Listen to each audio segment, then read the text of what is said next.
আসসালামু আলাইকুম ওয়া রাহমাতুল্লাহি ওয়া বারাকাতুহু। ইন্নাল হামদুলিল্লাহ ওয়াসসালাতু ওয়াসসালামু আলা রাসূলিল্লাহ ওয়া বা'দ। সুপ্রিয় দর্শক, সূরা ইসরার 82 নম্বর আয়াতে আল্লাহ তাআলা ইরশাদ করেছেন, ওয়া নুনাজ্জিলু মিনাল কুরআনি মা হুয়া শিফাউন ওয়া রাহমাতুল লিল মুমিনিন।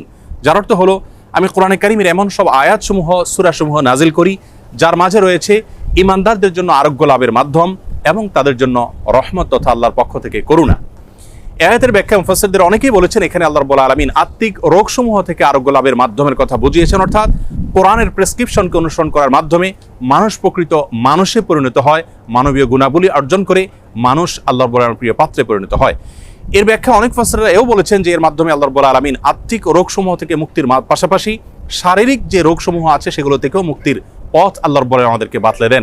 সেগুলোকে আবিষ্কার করে খুঁজে বের করে যথাযথভাবে আমল করার মাধ্যমে উপকৃত হওয়াটাই হলো আমাদের জন্য মূল বিষয়। আজ আমরা কোরআনে কারীমের এমন একটি সূরা আপনাদের সঙ্গে শেয়ার করতে চাই যে সূরার অপর নামই হলো সূরাতুশ শিফা বা আরোগ্য লাভের সূরা। আর সেই সূরা হলো আমাদের সকলেরই অতি পরিচিত সূরাতুল ফাতিহা। সহিহ বুখারীতে আবু সাঈদ খুদরী রাদিয়াল্লাহু আনহু থেকে একটি হাদিস বর্ণিত হয়েছে, যে হাদিসের মাধ্যমে বোঝা যায় যে সাহাবায়ে কেরাম সূরাতুল ফাতিহার মাধ্যমে চিকিৎসা গ্রহণ করেছেন এবং অলৌকিকভাবে, বিস্ময়করভাবে কঠিন এবং দুরারোগ্য সমস্যা থেকে তারা মুক্তি লাভ করেছেন। তখন নবী করিম সাল্লাল্লাহু আলাইহি ওয়াসাল্লাম বিষয়টি জানতে পারার পর তাকে বলেছিলেন, ওমা ইউদরিকা আন্নাহা রুকিয়া, তুমি কিভাবে জানলে যে সূরা ফাতিহা এটি রুকিয়া বা সকল রোগ থেকে শেফার একটি মাধ্যম। এজন্য এই সূরা সম্পর্কে উলামায়ে কেরাম বলে থাকেন যে সূরা ফাতিহার মাধ্যমে যে কোনো রোগ বালাই থেকে, যে কোনো বিপদ আপদ থেকে, যে কোনো অসুখ বিসুখ থেকে মুক্তি লাভের মাধ্যম হিসাবে আমরা এটিকে ব্যবহার করতে পারি। সূরা ফাতিহা এ সম্পর্কে ইমাম ইবনুল কাইয়িম রাহিমাহুল্লাহ তিনি বলেছেন, এই সূরাটিকে বারবার আমি আমল করে দেখেছি। আমার জীবনে যখনই কঠিন কোনো ব্যথায় আমি আক্রান্ত হয়েছি, কাতর হয়েছি, তখনই এই সূরা পাঠ করে ফু দিয়ে সে ব্যথার জায়গাকে মুছেছি। আল্লাহ রাব্বুল আলামিন বিস্ময়করভাবে, অলৌকিকভাবে আমাকে সুস্থতা এবং আরোগ্য দান করেছেন। আমি ব্যক্তিগতভাবে আমার কথা বলতে পারি যে আমার বাসায়, পরিবারে আমার বাচ্চাদের যখন কোনো অসুখ বিসুখ হয়েছে, কখনো কোনো সমস্যা দেখা দিয়েছে, তৎক্ষণাৎ আমি সূরা ফাতিহা পাঠ করে তাদেরকে ফু দিয়েছি, তাদের শরীরে মুছেছি এবং সঙ্গে সঙ্গে আল্লাহ রাব্বুল আলামিন বিস্ময়করভাবে আমাকে উপকারিতা দিয়েছেন। আর এরকম ঘটনা আমার জীবনে 2-4 বার নয়, বরং অগণিতবার ঘটেছে। এজন্য সূরা ফাতিহা এটিকে যদি কেউ যথাযথভাবে আমল করতে পারেন, সে আস্থা এবং বিশ্বাস আল্লাহ তাআলার প্রতি থাকে, তাহলে সেক্ষেত্রে অবশ্যই এর মাধ্যমে যে কোনো দুরারোগ্য ব্যাধি থেকে পর্যন্ত আমরা আরোগ্য লাভের মাধ্যম হিসাবে এটিকে ব্যবহার করতে পারি। হাদিসে কুদসিতে আল্লাহ রাব্বুল আলামিন বলেছেন, আনা ইনদা যান্নি আবদি বি, বান্দা আমার প্রতি যেমন ধারণা করবে আমি তার প্রতি সেরূপ আচরণ করব। অতএব পরিপূর্ণ আস্থার সাথে, বিশ্বাসের সাথে যদি কেউ যে কোনো অসুখ বিসুখ থেকে, যে কোনো ব্যাধি থেকে মুক্তি লাভের জন্য সূরা ফাতিহাকে পাঠ করেন, সেটি পাঠ করে কোনো পানিতে, তেল ইত্যাদিতে ফু দিয়ে সেটি যদি ব্যবহার করেন, প্রয়োগ করেন, অথবা শরীরের কোনো জায়গায় অসুখ দেখা দিলে এটি পাঠ করে যদি ফু দেন সেই জায়গায় বা মোছেন, ইনশাআল্লাহ বিইذনিল্লাহ আল্লাহ তাআলা তাকে ওই রোগ থেকে মুক্তি নসিব করবেন। এবং এটি হাজারো লাখো উলামায়ে কেরাম এবং ঈমানদারদের পরীক্ষিত একটি আমল। আমরা এই আমলটি যে কেউ করতে পারি। আমরা অনেকে মনে করি এই সমস্ত সূরার মাধ্যমে আরোগ্য লাভের জন্য বোধহয় কোনো মুত্তাকি পরহেজগার মানুষ দিয়ে এগুলো পাঠ করাতে হয়। মূলত আমরা যে কোনো মুসলমানই এটিকে আমল করতে পারি এবং এর মাধ্যমে আরোগ্য লাভের চেষ্টা করতে পারি। আল্লাহ রাব্বুল আলামিন আমাদের সকলকে কোরআনে কারীমকে সব দিক থেকে আমাদের অনুকরণীয়, অনুসরণীয় গ্রন্থ হিসাবে গ্রহণ করার তৌফিক দান করুন।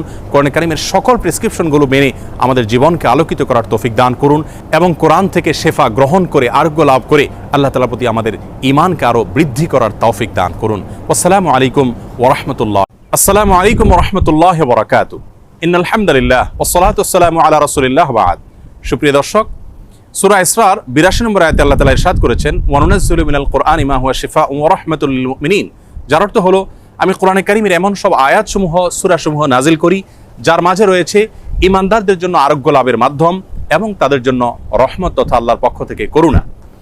আয়াতের ব্যাখ্যা মুফাসসিরদের অনেকেই বলেছেন, এখানে আল্লাহ রাব্বুল আলামিন আত্মিক রোগসমূহ থেকে আরোগ্য লাভের মাধ্যমের কথা বুঝিয়েছেন, অর্থাৎ কোরআনের প্রেসক্রিপশনকে অনুসরণ করার মাধ্যমে মানুষ প্রকৃত মানুষে পরিণত হয়, মানবীয় গুণাবলী অর্জন করে মানুষ আল্লাহ রাব্বুল আলামিনের প্রিয় পাত্রে পরিণত হয়।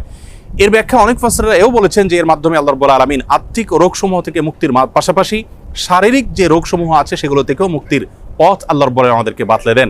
সেগুলোকে আবিষ্কার করে খুঁজে বের করে যথাযথভাবে আমল করার মাধ্যমে উপকৃত হওয়াটাই হলো আমাদের জন্য মূল বিষয়। আজ আমরা কোরআনে কারীমের এমন একটি সূরা আপনাদের সঙ্গে শেয়ার করতে চাই যে সূরার অপর নামই হলো সূরাতুশ শিফা বা আরোগ্য লাভের সূরা। আর সেই সূরা হলো আমাদের সকলেরই অতি পরিচিত সূরাতুল ফাতিহা। সহিহ বুখারীতে আবু সাঈদ খুদরী রাদিয়াল্লাহু আনহু থেকে একটি হাদিস বর্ণিত হয়েছে, যে হাদিসের মাধ্যমে বোঝা যায় যে সাহাবায়ে কেরাম সূরাতুল ফাতিহার মাধ্যমে চিকিৎসা গ্রহণ করেছেন এবং অলৌকিকভাবে, বিস্ময়করভাবে কঠিন এবং দুরারোগ্য সমস্যা থেকে তারা মুক্তি লাভ করেছেন। তখন নবী করিম সাল্লাল্লাহু আলাইহি সাল্লাম বিষয়টি জানতে পারার পর তাকে বলেছিলেন, ওমা ইউদরিকা আন্নাহা রুকিয়া, তুমি কিভাবে জানলে যে সূরা ফাতিহা এটি রুকিয়া বা সকল রোগ থেকে শেফার একটি মাধ্যম। এজন্য এই সূরা সম্পর্কে উলামায়ে কেরাম বলে থাকেন যে সূরা ফাতিহার মাধ্যমে যে কোনো রোগ বালাই থেকে, যে কোনো বিপদ আপদ থেকে, যে কোনো অসুখ বিসুখ থেকে মুক্তি লাভের মাধ্যম হিসাবে আমরা এটিকে ব্যবহার করতে পারি। সূরা ফাতিহা এ সম্পর্কে ইমাম ইবনুল কাইয়িম রাহিমাহুল্লাহ তিনি বলেছেন, এই সূরাটিকে বারবার আমি আমল করে দেখেছি। আমার জীবনে যখনই কঠিন কোনো ব্যথায় আমি আক্রান্ত হয়েছি, কাতর হয়েছি, তখনই এই সূরা পাঠ করে ফু দিয়ে সে ব্যথার জায়গাকে মুছেছি। আল্লাহ রাব্বুল আলামিন বিস্ময়করভাবে, অলৌকিকভাবে আমাকে সুস্থতা এবং আরোগ্য দান করেছেন। আমি ব্যক্তিগতভাবে আমার কথা বলতে পারি যে আমার বাসায়, পরিবারে আমার বাচ্চাদের যখন কোনো অসুখ বিসুখ হয়েছে, কখনো কোনো সমস্যা দেখা দিয়েছে, তৎক্ষণাৎ আমি সূরা ফাতিহা পাঠ করে তাদেরকে ফু দিয়েছি, তাদের শরীরে মুছেছি এবং সঙ্গে সঙ্গে আল্লাহ রাব্বুল আলামিন বিস্ময়করভাবে আমাকে উপকারিতা দিয়েছেন।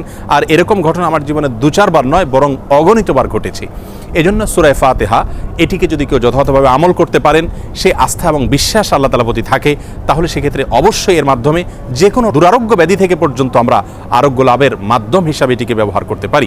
হাদিসে কুদসিতে আল্লাহ রাব্বুল আলামিন বলেছেন, আনা ইনদা যন্নি আবদি বি, বান্দা আমার প্রতি যেমন ধারণা করবে আমি তার প্রতি সেরূপ আচরণ করব। অতএব পরিপূর্ণ আস্থার সাথে, বিশ্বাসের সাথে যদি কেউ যে কোনো অসুখ বিসুখ থেকে, যে কোনো ব্যাধি থেকে মুক্তি লাভের জন্য সূরা ফাতিহাকে পাঠ করেন, সেটি পাঠ করে কোনো পানিতে, তেল ইত্যাদিতে ফু দিয়ে সেটি যদি ব্যবহার করেন, প্রয়োগ করেন, অথবা শরীরের কোনো জায়গায় অসুখ দেখা দিলে এটি পাঠ করে যদি ফু দেন সেই জায়গায় বা মোছেন, ইনশাআল্লাহ বিইذনিল্লাহ আল্লাহ তাআলা তাকে ওই রোগ থেকে মুক্তি নসিব করবেন। এবং এটি হাজারো লাখ ওলামায়ে কেরাম এবং ইমানদারদের পরীক্ষিত একটি আমল।